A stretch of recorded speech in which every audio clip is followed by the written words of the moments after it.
Hola a todos, bienvenidos a Paredro, el podcast de libros, autores y demás actores del mundo literario. Mi nombre es Camilo Hoyos. Hoy les traemos nuestro primer evento de la Filbo, de la Feria del Libro de Bogotá 2025, que no es nada más ni nada menos que la presentación de la segunda entrega de la Biblioteca de Escritoras Colombianas. Estuvimos hablando con Pilar Quintana, Camila Charri, Ana Lucía Barros, Natalia Mejía y también nos acompañó Adriana Martínez, directora de la Biblioteca Nacional de Colombia. Recuerden que aquí en Paredro ustedes pueden escuchar una entrevista que tenemos con Pilar Quintana y Camila Charri sobre la primera entrega de la colección. La Biblioteca de Escritoras Colombianas es un proyecto editorial del Ministerio de las Culturas, las Artes y los Saberes y la Biblioteca Nacional de Colombia para rescatar y promover la literatura de las mujeres de nuestro país desde la colonia hasta la primera mitad del siglo XX.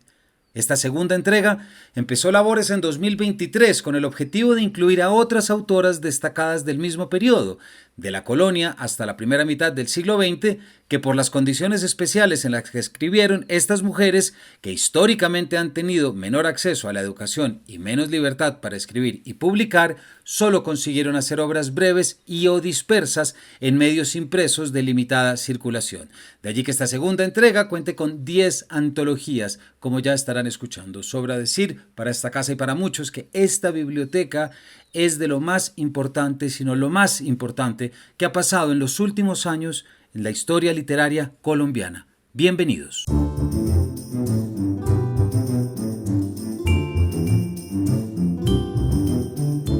Muy buenas tardes a todos. Bienvenidos a nuestra presentación de la segunda entrega de Biblioteca de Escritoras Colombianas. Mi nombre es Camilo Hoyos de Paredro Podcast. Esta conversación la podrán escuchar en el podcast y pues le quiero dar la bienvenida en primer lugar a todo el equipo que se encargó de esto, empezando por supuesto por la directora de la Biblioteca Nacional, Adriana Martínez, y también quienes nos acompañan, Pilar Quintana, Camila Charri, Natalia Mejía y Ana Lucía Barrios. Yo quiero decir que arrancar en este segundo día de la feria con esta presentación es poder enfrentarnos de una de las cosas que me parecen a mí más bonitas que van a pasar en esta Filbo y es más importante, que es la presentación de esta colección, no solamente la presentación de esta colección en sí, sino que sea la segunda entrega de la colección, porque uno siempre que dice, bueno, si hubo una segunda, ¿por qué no va a haber una tercera? ¿Cierto? Y poder seguir ese camino. Entonces, para celebrar esta continuidad y para celebrar lo que ya vamos a ver que son las 97 autoras que están en estas 10 antologías, yo quisiera pedirle a Adriana, como directora de la Biblioteca Nacional, que nos cuente para ti, Adri, para ti como lectora, pero también como directora de la biblioteca y con tu gran experiencia en el sector editorial desde tantos frentes que has estado, ¿qué representa para ti estar acá presentando esta segunda entrega y lo que es la idea general de una biblioteca de escritoras colombianas? Hola, ¿se escucha? Bueno, hay que decir que esto es un trabajo que viene liderando Pilar desde hace 5 años, así que yo llego a montarme a un barco que ya iba marchando. Pilar me había invitado como parte del comité editorial de la primera parte y eso había implicado participar en un conjunto de reuniones. Y bueno, cuando llego a la Biblioteca Nacional y cuando el Grupo del Libro y la Literatura llega a la Biblioteca Nacional con este proyecto, ellas vienen ya investigando desde hace 2 años el proceso que ahora les contarán. Esto es un poco el resultado de esa primera investigación, una primera investigación que inició con 17 títulos, 18 títulos en la primera parte, y que, bueno, después de esa investigación salen muchos datos, muchos nombres, muchas búsquedas que resultan en este proyecto del que ellas les hablarán más adelante. Yo solamente quisiera decir que para la Biblioteca Nacional este proyecto es importante porque combina las 3 puntas del triángulo con el que trabajamos todos los días, que es primero que todo el patrimonio. Esto es una biblioteca, una colección 100% patrimonial. Lo que ellas están haciendo aquí es un rescate del patrimonio bibliográfico escrito por las mujeres del país, un rescate además que resulta de las búsquedas que se dan al interior de las bibliotecas, de los archivos, de un montón de soportes como la prensa y como otros soportes, como ellas ahora les contarán también, un poco marginales en los que estas mujeres publicaron en su momento. Una segunda punta del triángulo son las bibliotecas públicas. Esta primera tirada de la biblioteca se está haciendo para que esté disponible en las 1.560 bibliotecas públicas del país. Lo que hacemos en la Biblioteca Nacional, digamos que es primero que todo siempre un esfuerzo institucional, por lo tanto, eso que las editoriales que nos rodean llamarían su mercado, para nosotros el primer lugar del acceso son las bibliotecas públicas, es el lugar democrático por excelencia de acceso a estos contenidos que son del país, y ahí estarán estas bibliotecas. Y una tercera punta del triángulo que es el otro sector con el que trabajamos es el sector del libro, de las librerías y de las editoriales. Estos libros estarán también disponibles para ustedes en el segundo semestre del año para que los puedan comprar, los encontrarán en las librerías del país. Estamos trabajando de la mano de la Cámara Colombiana de la Edición Independiente porque entendemos también que estos esfuerzos editoriales institucionales que hacemos es importante que tengan también la mayor posibilidad de acceso.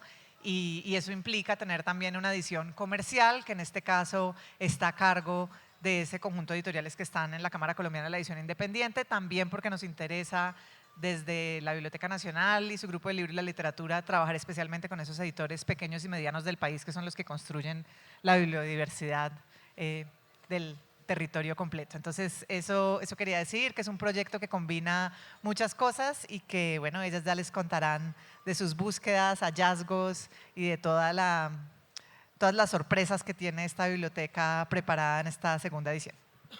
Madre, muchísimas gracias.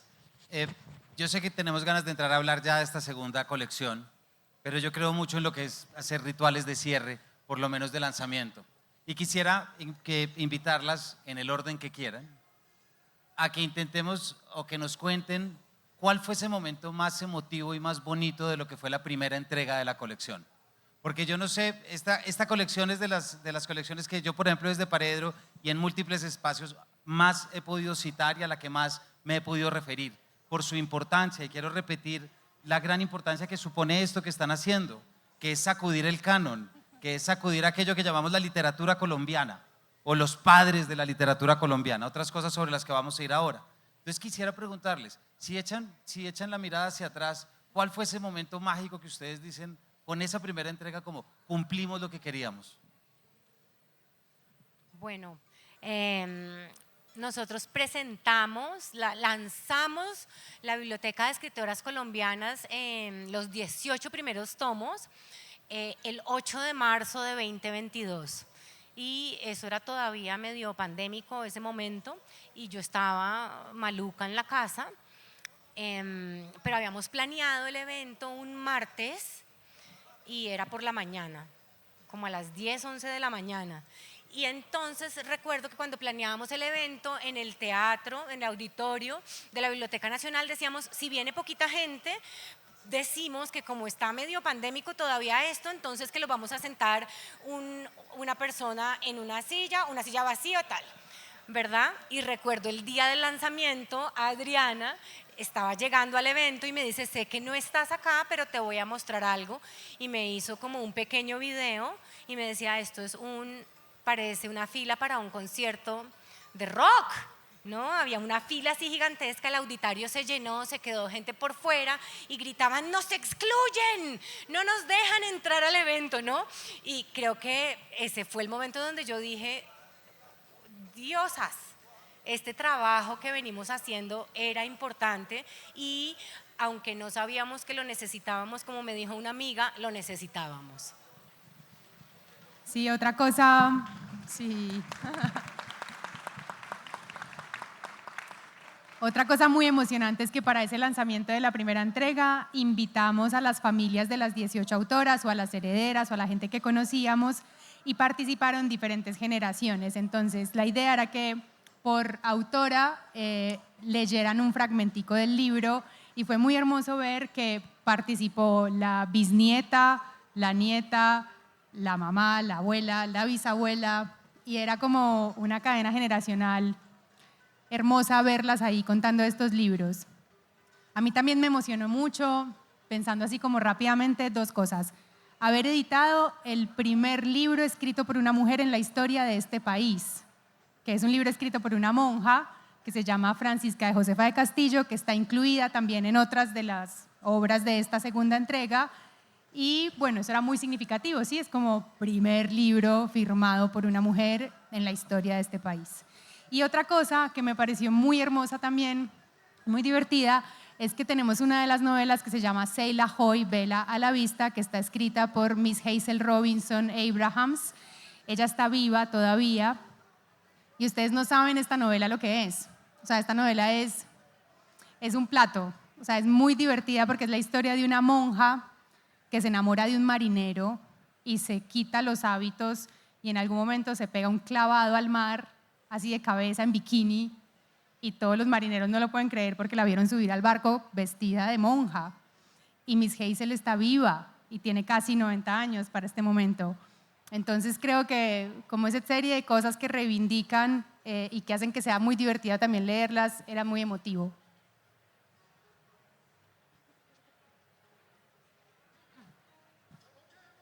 Yo creo que para mí fue muy emocionante. Yo no estuve como en la primera parte de la investigación de la producción de la primera etapa, pero estuve trabajando muy de cerca con la alianza con las independientes en la primera edición. Y me acuerdo mucho en esa Filbo, que además creo que fue la primera feria después de la pandemia, ¿no? Como volver acá, Corferias y todo.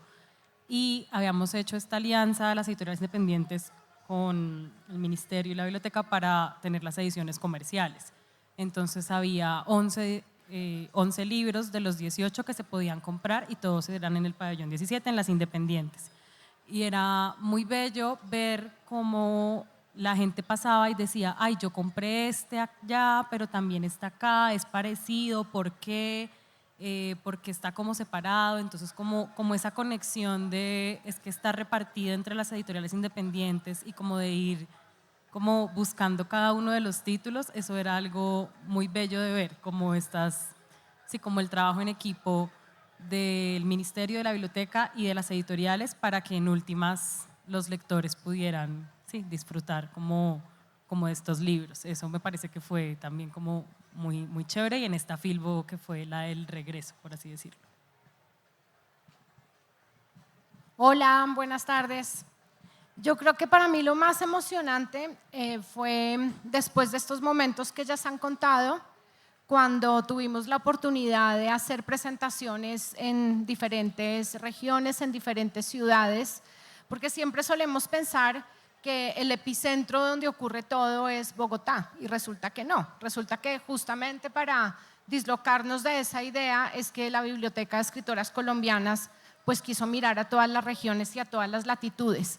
Entonces cuando llegábamos a hacer una presentación en cualquiera de estas ciudades, creo que nos quedábamos todas tremendamente sorprendidas de ver lleno total y a las personas preguntando que dónde estaba esta señora, que dónde había nacido, que falta esta. Bueno, todo ese tipo como de atención nos hizo saber con certeza que era algo muy necesario y que algo importante se estaba fijando, que se estaba abriendo una grieta interesante en la manera como se piensa la escritura en el país. Eso por un lado. Y por el otro lado, pienso ahora en las palabras de una amiga. Ustedes seguramente conocen esas palabras que hay por ahí de, bueno, hagamos tal cosa realidad. Y creo que esto que está pasando hoy es la corroboración de eso. O sea, hagámoslo realidad y esto es, lo hicimos realidad de verdad. Entonces a mí eso me llena de emoción porque está acá la segunda entrega y bueno, hay todo para leer. Hay un mundo entero para descubrir. Bueno, Pilar, en la primera entrega tú acompañaste la colección con un texto que era El camino de las escritoras en Colombia. Y ahora, de nuevo, las 10 antologías vienen por otro texto tuyo que es ¿De qué escriben las escritoras en Colombia? Ese es el texto que reúne un poco el criterio, digámoslo, y una gran conclusión. Como de lo que se trata es que de aquí todos ustedes salgan con la tarea, ¿cierto? Y con ganas de ir a bajar y a comprar y a lo que sea, entonces lo que queremos es antojarlos. ¿Por qué no nos cuentas un poquito el contenido de ese texto para que la audiencia sepa un poco qué se va a encontrar con esto, además de lo que Camila ya ha dicho, por supuesto, y las demás. Pero ¿qué hay ahí que tú creas? ¿Cómo te sentiste escribiendo este texto? ¿Te sentiste, porque ya una cosa era el primero y este segundo, cómo fue? Bueno, el primero es apenas un abrebocas. Yo sabía que íbamos a continuar la biblioteca y que los primeros 18 títulos eran una parte del proyecto, pero no todo el proyecto. Entonces, yo este segundo ensayo lo empecé a escribir desde el inicio y sabía que si lográbamos llevar a término durante todos los periodos, porque íbamos cambiando de presidente, de ministro, de ministra de las artes, de directoras de las bibliotecas, entonces si lográbamos llegar a feliz término, pues de repente podía publicar el segundo ensayo, que era un ensayo donde iba a reunir como el panorama de las escritoras en Colombia desde la colonia hasta nuestros días, ¿no? Hasta la primera mitad del siglo XX, que comprende autoras que están presentando libros en esta Feria del Libro como Piedad, Bonet o Laura Restrepo, digamos, ¿no? Entonces fue un trabajo que hice desde el principio. El título de que escriben las escritoras en Colombia es un poco irónico. Y surgió cuando hicimos la gira por diferentes regiones de Colombia presentando los 18 títulos de la primera parte y muchas veces nos preguntaban de qué escriben las escritoras. Y yo me moría de la rabia porque yo creía que las personas querían que yo dijera escriben de pajaritos y de amor y escriben súper tierno, ¿no? Y entonces yo les decía, pues escriben de todo, igual que los hombres, ¿no? Escriben de amor, pero también de la guerra y escriben de adentro, de lo que pasa dentro de las casas, pero también de lo que pasa afuera de las casas, ¿no? Entonces es un título un poco provocativo. Además de hablar del panorama y de la historia de la literatura hecha por mujeres en Colombia, también contamos un poco la pertinencia del proyecto. Primero, cómo lo hicimos, cómo inició, qué tuvimos que hacer, cómo gestionamos los derechos. Bueno, contamos todo eso, quiénes hacían parte del equipo. Lo que hicimos básicamente fue fundar una pequeña editorial para llevar a cabo este proyecto, entonces eso queda narrado ahí, pero también, y para mí creo que es lo más importante, son nuestros hallazgos, y es por qué es importante este proyecto y cómo. Una pregunta más importante de qué escriben las escritoras es cómo han escrito las escritoras desde la colonia hasta nuestros días, ¿no? Y ahí sí vemos que hay unos diferenciales importantes en la manera en cómo han escrito los hombres y creo que eso es un poco el gran hallazgo de todo el trabajo que hicimos y es entender que el proceso de escritura para las mujeres ha sido muy diferente y ha presentado muchísimos más retos que para los hombres. ¿Puedes profundizar un poquito en eso? Porque mientras decías esto, o quien quiera por supuesto, porque claro, hay que hacer la pregunta y meter un poco el dedo en la herida y en la llaga. ¿De dónde sale este imaginario de que las mujeres escribían sobre pajaritos y sobre el amor? Porque los hallazgos están ahí. Es decir, los textos han estado, no es que ustedes hayan hecho un trabajo literalmente arqueológico, ahí estaban. ¿De dónde surge ese imaginario y cómo, si nos puedes profundizar, porque es que creo que es muy importante eso? Hay una gran frase de García Márquez que tú te acuerdas cuál es, la de la literatura de la violencia, en que dice y declara y dice la literatura de la violencia es una literatura escrita por hombres cansados, no dice mujeres, dice hombres cansados porque son hombres que después de trabajar tenían que llegar a escribir. Como si las mujeres no. Pero además es que el señor tenía una señora en la casa que decía, silencio niños que su papá está escribiendo. Exacto. La señora escribía con el muchachito encaramado encima, ¿no? Preparando la sopa. Y también escribía, no sé, el prólogo en Soledad Acosta de Samper, que es nuestra gran escritora republicana. Y ahí, aquí de que escriben las escritoras en Colombia está citado ese prólogo donde el señor dice, vengan, mi esposa ha publicado un libro, pero no crean, ella es buena esposa. Y yo de verdad le dije que tranquila, que lo publicara. Eso no es que ella quería, a mí me tocó decirle que lo hiciera, ¿verdad? Como un poco disculpándolo por haber cometido el atrevimiento de escribir, ¿no? Y esta era una señora súper privilegiada, educadísima, que tenía acceso a todo, pero escribir siempre fue, las mujeres escribíamos en contra de lo que se esperaba que hiciéramos, porque lo que se esperaba era que lleváramos la casa y al marido y a los niños, y que cuidáramos a los adultos y que además estuviéramos contentas en ese lugar sin otras inquietudes. Y cuando teníamos esas inquietudes, pues entonces se nos venían en contra a decirnos que ahí no podíamos estar, ¿no? Las mujeres tuvieron que crear sus propios espacios para publicarse. Soledad Acosta de Samper creó 5 revistas donde ella publica, por ejemplo, la primera autora de la costa Caribe de la que tenemos noticia. Ella hizo ese tipo de cosas, ¿no? Hubo otra revista como Letras y Encajes, donde también las mujeres tuvieron acceso a la escritura y los hombres salían a decir, es que mírelas, ya se creen pues bachilleres, ¿no? Entonces creo que siempre ha habido la escritura, el trabajo intelectual de la mujer ha sido mirado con mucha misoginia. Con una Espera, terrible yo quiero- desconfianza. Yo quería agregar una cosita y es que en la antología de ensayo está incluido un texto que se llama Proyectos de Literatura de Agripina Montes del Valle. Y en ese texto ella habla de que se levantó con una idea para escribir, pero no se podía sentar porque entonces el hijo amaneció enfermo y luego la casa estaba desordenada y luego como que le pasa de todo en un día y dice, y cuando me senté en la noche, pues ya ni idea qué era lo que quería escribir por la mañana. Y yo creo que tú hablabas de dónde surge como la diferencia en el imaginario de los temas, y yo creo que lo que podemos ver acá es que no es tanto como una diferencia innata de las sensibilidades de esto o lo otro, ¿no? Como de hombres o mujeres, sino que las condiciones materiales en las que han vivido las mujeres históricamente les dan unos insumos, como de unos problemas que quieren abordar, y eso es lo que se refleja también en sus trabajos. No como de una experiencia vital diferente que hace que su escritura también dé cuenta de eso que las atraviesa. Sí, y mira que la profesora Luzmeri Giraldo lo explica muy bien en una historia que ella hace sobre la escritura de las mujeres. Las mujeres era muy chévere que tocaran piano y que pintaran, pero era para entretener a los demás, no para que sus obras fueran valoradas como arte, ¿no? Entonces eran vistas como adorno, pero no como pares intelectuales de los otros pintores, escritores o músicos.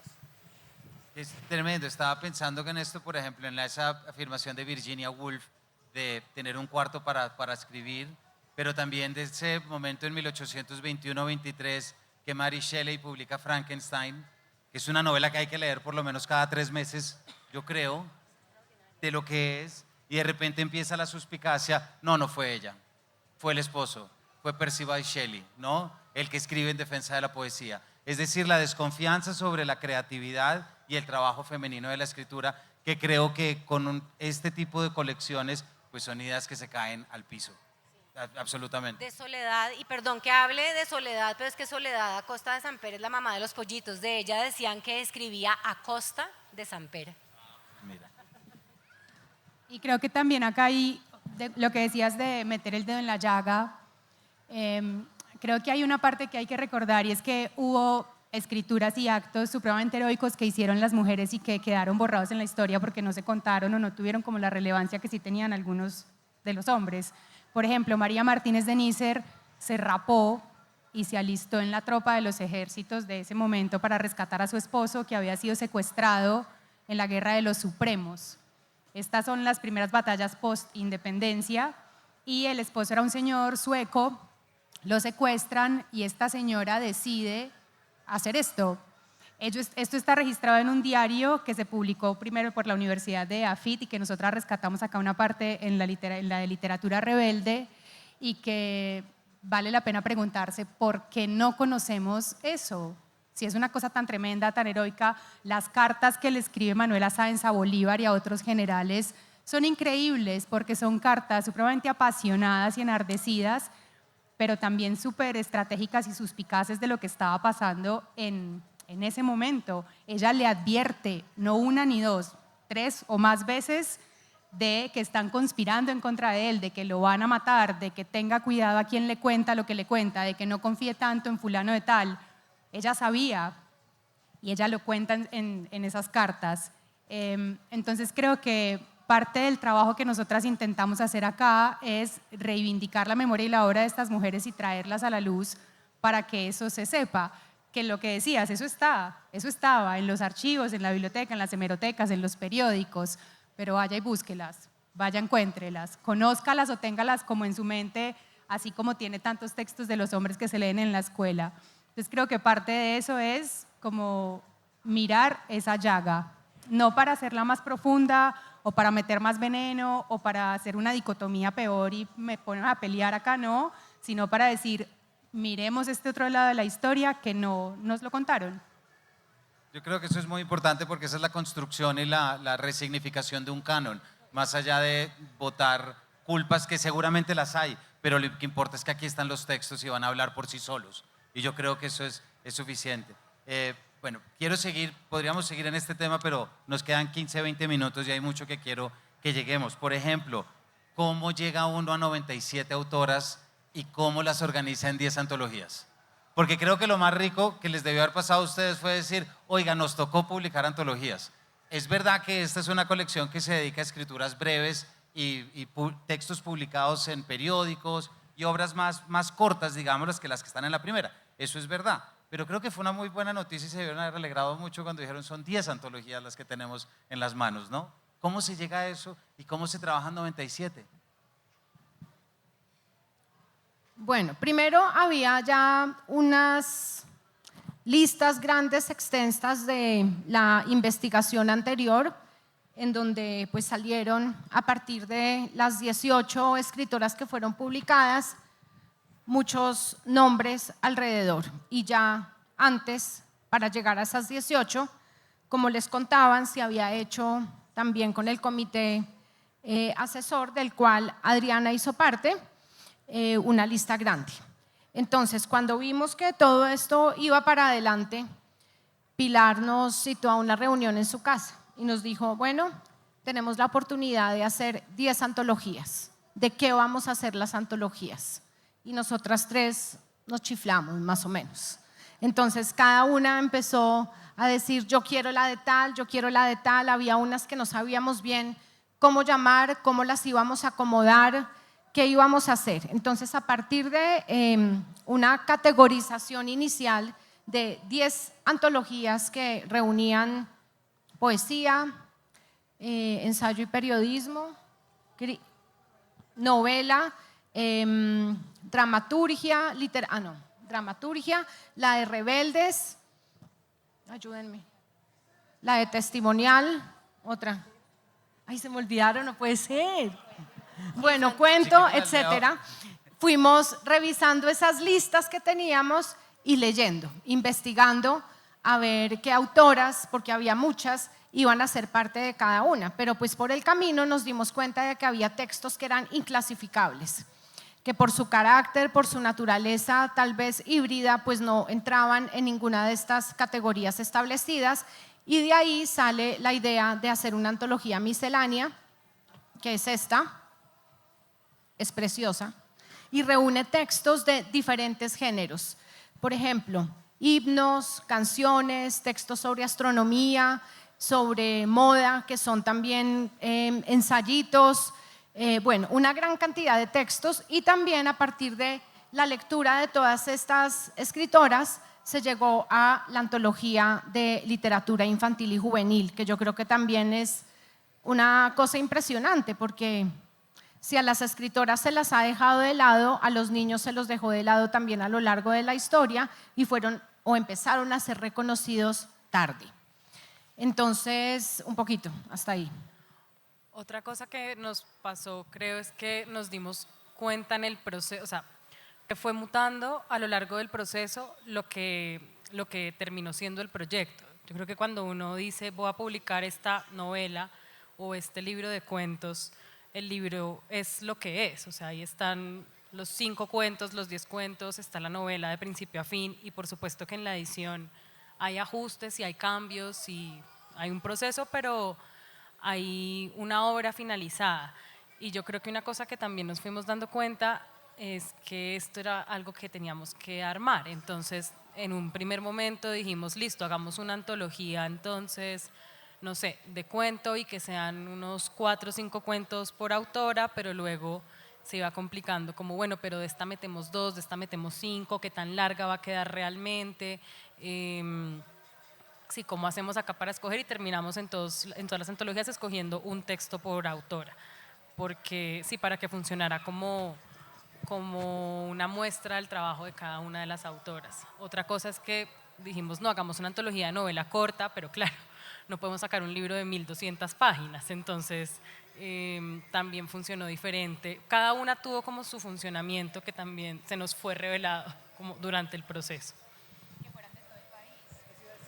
Era muy importante. Otra cosa que nos determinó mucho la búsqueda y el armado de las antologías es que teníamos como una línea muy clara por parte de Pili, y es que esto es una biblioteca de escritoras colombianas. Colombia es un país muy grande, muy diverso, y tiene que dar cuenta esto de que eso es así. Así que vayan y busquen. O sea, no fue fácil en muchos momentos encontrar autoras representativas de todas las zonas del país y de todas las épocas, porque acuérdense que esto nace desde la colonia, o sea, desde que se tiene registro de historia de mujeres escritoras en este país, hasta la primera mitad del siglo XX, 1950. En este caso, el comité asesor también nos sugirió que ampliáramos un poquito esa fecha y nos extendiéramos hasta 1960 y un poquito más, para poder incluir otras autoras que no habían tenido la misma posibilidad de aparecer en los géneros literarios tradicionales. Estoy hablando puntualmente de literatura gráfica y de textos escritos por autoras indígenas. Entonces van a darse cuenta que algunas de las autoras de esta segunda entrega nacieron después de 1950, y es esta la razón. Sí, iba un poco la siguiente pregunta, iba por ahí, porque aquí hay una presencia raizal, hay presencia indígena también. Está Anastasia Kandre, que me parece fundamental con todo el año pasado, que hablamos de la vorágine y que hablamos de todo. No sé si quieren contar un poquito de lo que es la textualidad de estas autoras que, como alguien decía, no pasan obviamente por Bogotá, ni por un centro, ni nada parecido. Yo creo que es difícil hablar porque si hablamos de unas, como si hablamos de 4, entonces dejamos a las otras 93 por fuera, pero si hay algo importante, y es que buscábamos también publicar los hitos, ¿no? Tenemos una tradición de literatura mística. Como bien decía Natalia, por ejemplo, tenemos el primer libro en la primera entrega firmado por una mujer en Colombia. Está eso, pero buscábamos, bueno, y las mujeres escribieron ciencia ficción, ¿dónde está la literatura de ciencia ficción hechas por mujeres?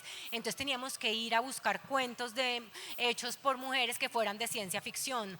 O teníamos noticia, digamos, teníamos autoras que hacían parte de la primera parte, pero por recomendación de nuestro comité editorial nos dijeron, es que ustedes de Soledad Acosta de Samper solo publicaron una novela, y esta señora hizo muchísimos géneros. Ella escribió de todo menos poesía, ¿no? Ella se inició como periodista y como cronista de viajes. ¿Cómo no vamos a publicar una crónica de viajes de Soledad Acosta de Samper? ¿No? Queríamos dar un panorama. Yo no puedo decir que aquí es el panorama total, pero sí es un buen panorama de la literatura hecha por mujeres en Colombia, ¿verdad? Si uno se lee toda la biblioteca, uno puede decir, oigan, yo conozco la tradición literaria hecha por mujeres en Colombia. Entonces queríamos eso, ¿no? No se trataba de publicar los cuentos, ni los textos, ni los ensayos que nos gustaran a nosotras, sino los que hubieran marcado hitos, los que habían sido importantes, los que eran necesarios, ¿no? Tenemos los primeros textos de las autoras raizales, ¿no? Cómo empezó la literatura en las islas. Y la literatura en las islas, en San Andrés y Providencia, empezaron con unas cartas todas hechas por mujeres, ¿no? Y eso está en la Biblioteca de Escritoras Colombianas. Entonces buscábamos un poco que fuera un panorama completo. Hay una antología y sigo tu lógica, hablar de una y deja las 9 por fuera, pero aquí me arriesgo a una que fue mi gran sorpresa, que es la antología de dramaturgia. Eso creo que no se había dicho, a no ser que se conociera en círculos obviamente muy específicos, pero creo que ese fue uno de los, a mi juicio como lector, ese pudo haber sido uno de los grandes descubrimientos de pronto. Yo creo que sí, pero voy a dejar que Natalia hable, que Natalia fue la editora de esta antología, entonces voy a decir que ella hable de su antología de dramaturgia. Yo creo que sí, y ya. Pues miren, yo creo que el dato revelador es que si bien es una gran sorpresa y es un gran hallazgo porque lo es, en este país ha habido tradición de dramaturgia escrita por mujeres desde hace más de 160 años. Que no la conociéramos es otra cosa, y un poco esta antología viene como a, de pronto suena un poco pretencioso, pero viene como a llenar ese vacío porque teníamos novelas, cuentos, poesías, ensayos, crónicas y el teatro que. Nosotras en la presentación que hicimos el 8 de marzo contábamos algo, Pili contaba algo y decía, las mujeres siempre han escrito al margen, por esto que decía, tenemos que cuidar la casa, el marido, los hijos, lavar la ropa, hacer todo y después en algún tiempito libre o por la noche escribir. Las dramaturgas fueron como doblemente excluidas porque, esto es como un datito ahí histórico, a principios de los 30 los actores hicieron como unas campañas para reivindicar a las actrices porque a las actrices no las veían muy bien en la sociedad. O sea, como que en la tarima, en el escenario, todo bien, pero fuera del escenario eran medio sospechosas, las miraban así. Pero de las dramaturgas nada se dijo, se reivindicó a las actrices, pero a las mujeres que escribieron dramaturgia no. En esta antología pasa algo muy bello y es, tenemos la primera obra de que se tiene registro. Seguro hubo otras anteriores, pero se borraron, se perdieron. Josefa Acevedo de Gómez dice que las quemó, le daba vergüenza y las quemó. Entonces, la primera que tenemos registro se llama Suma. Fue escrita por una señora que nació en Neiva, que se llama Waldina Dávila de Ponce de León. Esa señora publicó esa obra a los 60 años y nos lleva, es como un viaje en el tiempo, al virreinato, cuando todavía en estos territorios había un virrey, una virreina, esclavos, y es supremamente interesante porque, para no hablar demasiado, pero para que se hagan una idea y la lean, cuenta la historia de estas dos mujeres, la virreina y la esclava, que era Suma, que era la indígena, y tienen una relación increíblemente actual y cómplice como sorora, que era algo que Waldina ya advertía y que nos traslada a una época que uno dice, virreina, esta relación tan jerárquica, y es una obra supremamente entretenida, bien estructurada, muy bien hecha. De ahí nos trasladamos en un arco histórico muy largo y complejo que termina en Piedad Bonet, que está viva, conocida por todos y que eligió ella misma una obra escrita que no había sido publicada antes y que esta es la primera vez que se publica. En el medio tenemos a Isabel Carrasquilla, tenemos a muchas otras mujeres que no voy a mencionar sus nombres completos porque seguramente no son tan conocidos. También tenemos a Patricia Ariza, pero básicamente es muy increíble cómo las mujeres siempre escribieron teatro, pasaron por ser como estos objetos decorativos donde solamente tenían que tocar el piano para entretener y luego empezaron a hacer una mirada y una visión mucho más crítica de la sociedad, del capitalismo, del patriarcado, de la iglesia, de cómo funciona la lucha de clases, de por qué estamos como estamos, de quién es la culpa de todo este mierdero, perdón, pero eso está escrito en esas obras. Así que léanla, se llama Que haya luz, que es como una cosa muy simbólica, teatral, para que ojalá a partir de ahora no se apague nunca. Iba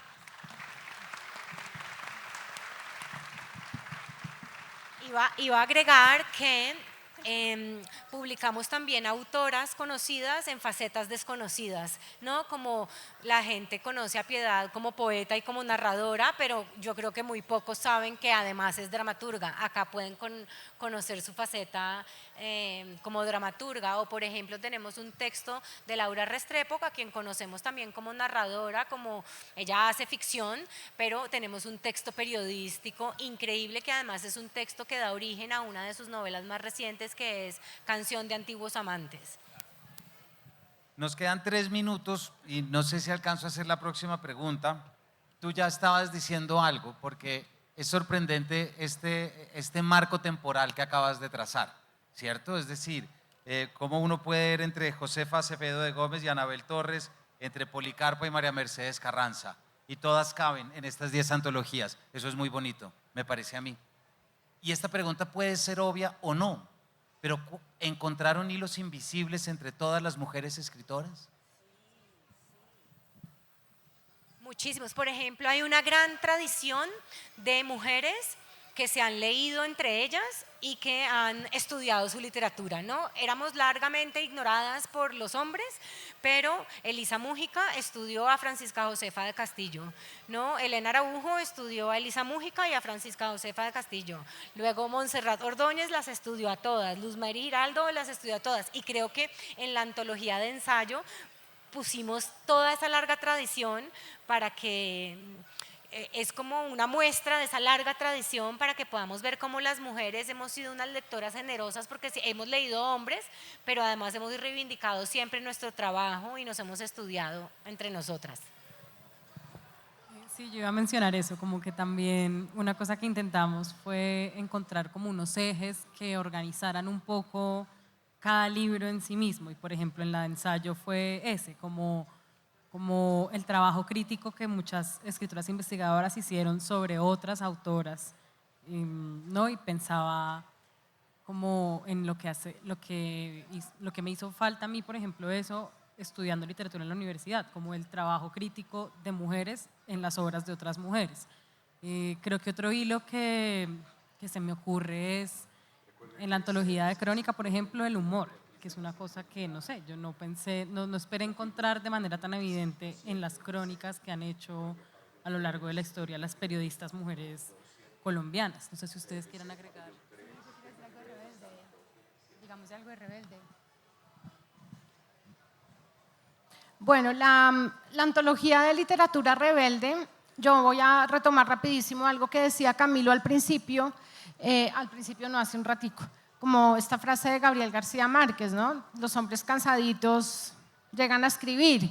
Pues aquí lo que vemos en esta antología de literatura rebelde es que las mujeres cansadísimas, después de todo lo que han tenido que hacer, además se levantan contra el despotismo, ¿cierto? Para luchar por los derechos de los trabajadores, para que llegue pronto el voto de las mujeres. Entonces creo que estos gestos son supremamente significativos y lo que nos tiran a la cara es una inmensa verdad, y es que las mujeres siempre han escrito y que la poesía, la narrativa, el periodismo, la crónica, todo lo que compone lo que llamamos literatura está siempre atravesado por una sensibilidad particular, específica, que tiene que ver sobre todo con la reflexión, el pensamiento y todo este tipo de actividades que no han pertenecido exclusivamente a los hombres como hemos querido, y quizás por eso las mujeres fueron hechas a un lado. Entonces esa antología de literatura rebelde creo que para todas es muy querida, ¿no? Porque sí, hay unas palabras muy conmovedoras y hay unas mujeres aguerridas, muy feroces, con la intención finalmente de pensar desde lo individual el lugar que ocupan las mujeres dentro de la literatura, pero sobre todo pensando en lo colectivo, que yo creo que pensar en lo colectivo es lo que nos saca de las pequeñas burbujas que solemos habitar y como del esclavismo del pensamiento un poco. Esa antología abre con Policarpa Salabarrieta y cierra con Florence Thomas. Y esa, perdón un segundito, algo chiquito que me pareció muy hermoso cuando la hicimos, y es que teníamos las antologías por género, ¿cierto? Entonces, hay una, por ejemplo, que es testimonial, donde hay cartas, diarios y autobiografías, pero teníamos unas cartas y unas autobiografías que eran demasiado explosivas e insurgentes.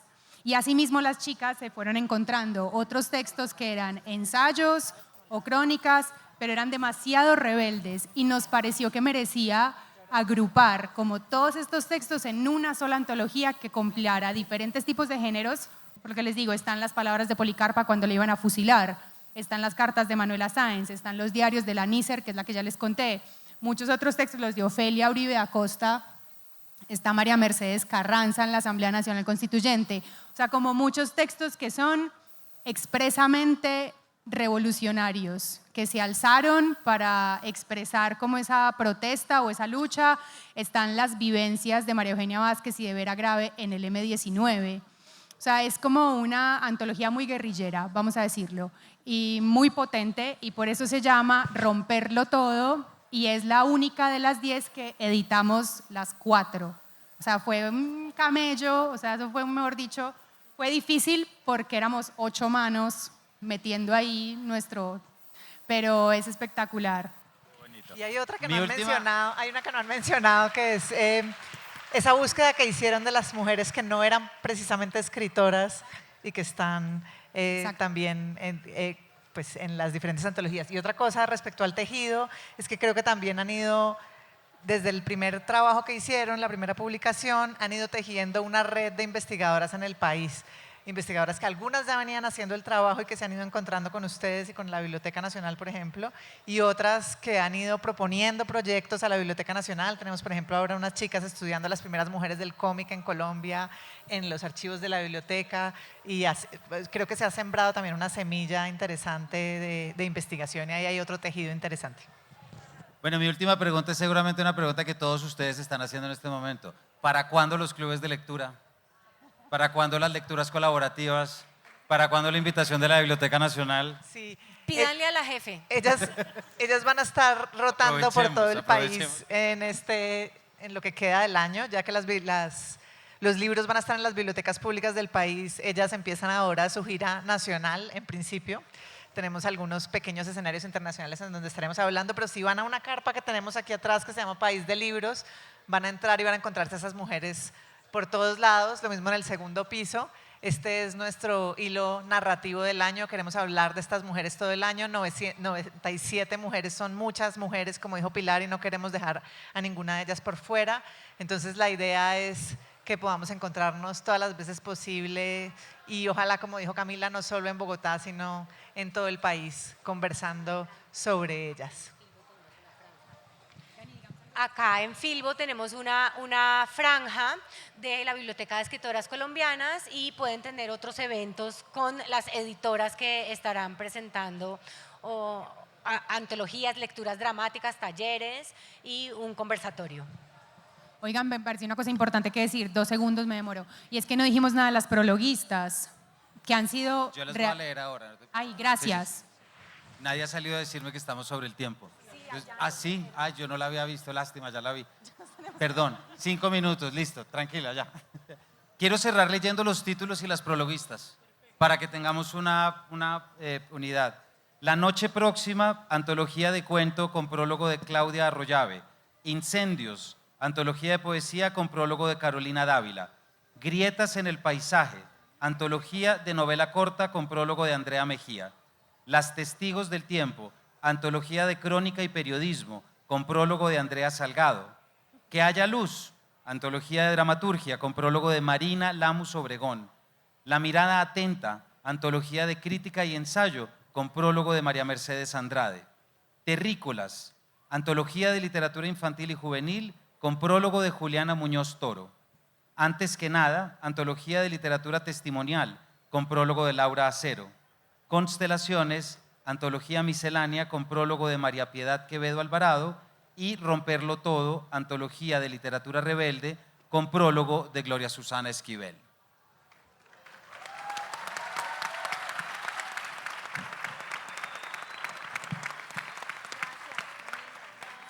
Muchísimas gracias a ustedes y sobre todo muchas gracias a ustedes.